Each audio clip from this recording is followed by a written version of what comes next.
ગુજરાતમાં TET TAT pass ઉમેદવારોએ શિક્ષક ભરતી પ્રક્રિયાને લઈને ગાંધીનગર સત્યાગ્રહ છાવણીએ ઉગ્ર આંદોલનનું એલાન કર્યું હતું।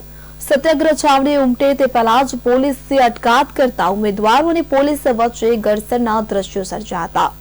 પોલીસે 200 થી વધુ ઉમેદવારોની ટીંગાટોળી કરી અટકાયત કરી છે, તો પોલીસ દ્વારા ઉમેદવારોની ટીંગાટોળી મામલે આમ આદમી પાર્ટીના ધારાસભ્ય ચૈતર વસાવાએ સરકાર સામે આકરા પ્રહાર કર્યા હતા।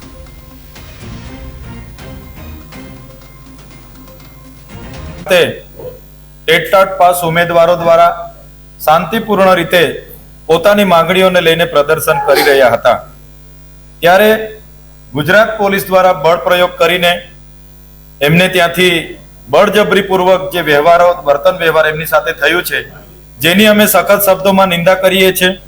છેલ્લા ઘણા સમયથી આપણે સૌ જાણીએ છીએ કે એપ્રિલ 2023માં વિદ્યા સહાયક અને જૂન તથા સપ્ટેમ્બર 2023માં અનુક્રમે ટેટ અને ટાટની દ્વિસ્તરીય પરીક્ષા લેવાઈ હતી। પરીક્ષાના લીધે ઘણો લાંબો સમય વીતી ગયો હોવા છતાં